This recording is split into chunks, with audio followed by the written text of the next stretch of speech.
Hello, welcome back to 3D Drawing for your Model Railway. In today's tips lesson, what I'm going to look at is how to create a printable drawing of this. It's going to be a line drawing, so you can actually create a printout that you can send to somebody else so they can check the model, or you can print it out if maybe you wanted to colour it in and have it as a picture. So I'm going to show you how to do that, create that drawing. So I'm going to be using the model here that we've designed of the DTS62. And to create the drawing, we're going to come up to the top here where it says Design, press the drop down and then come to Drawing from Design.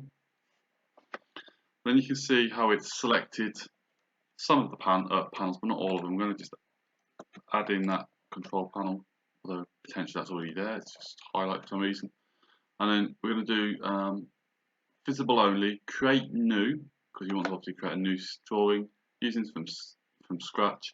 Standard ISO, you can change these settings to ASME. Units are going to be millimeters, and the size of the paper I'm going to be using is A3, just obviously because it's a nice large one. If you've only got an A4 printer, you can just do that. So select the A3, click on OK, and then what it will do is it will then transfer all these files across as one initial drawing into the drawing application side of it.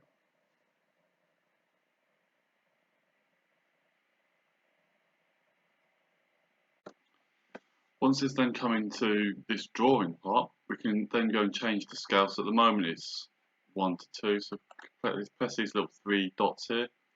1 to 1 will be the actual scale, and if you want to double it in size, it'll go to 2 to 1.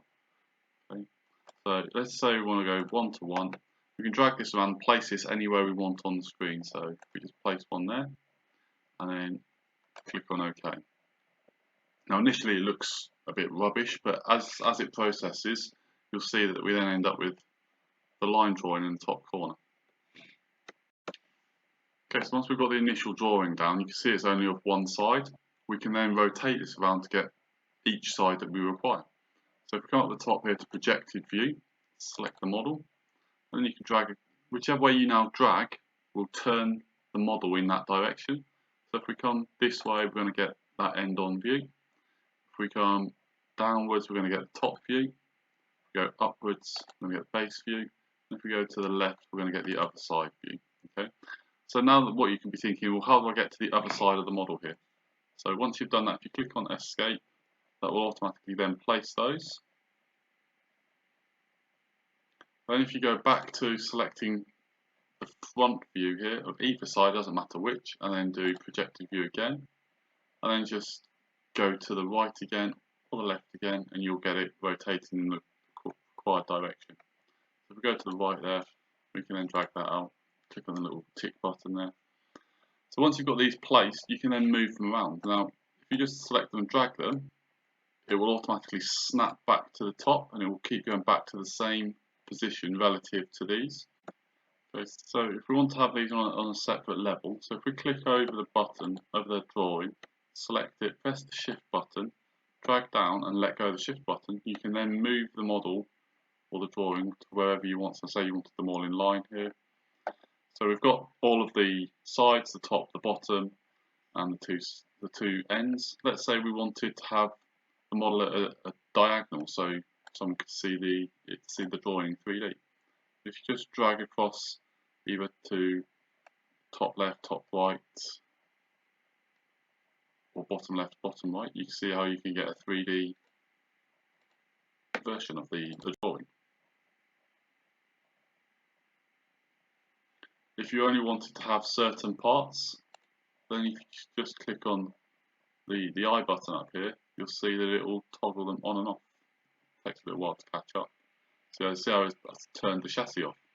So if you only wanted to have like the engine part on there, then you could do if you wanted to. Okay, so let's go, say you're going to send this to somebody for them to check for you. What you would then want to do is obviously make sure that they've got dimensions to work with. So if you click at the top here, select the dimensions button, and then you could select 2 points. So let's say we go from that corner of the body here, come down to the other corner of the body here, and then drag it upwards, and then that adds the dimension, so they've got something they're working to. So you could do the same with the width, and then drag that up. and they've always got something they can check against there.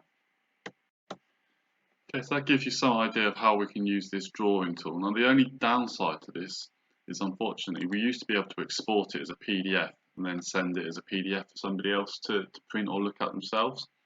But that's only now available to those that use the paid version of Fusion 360. But what you can do is come over to the side here and you can still print it. So if you come down here, click on print, and then you'll be able to print it on whatever printer you choose. Obviously then you can send the hard copy rather than the electronic version down.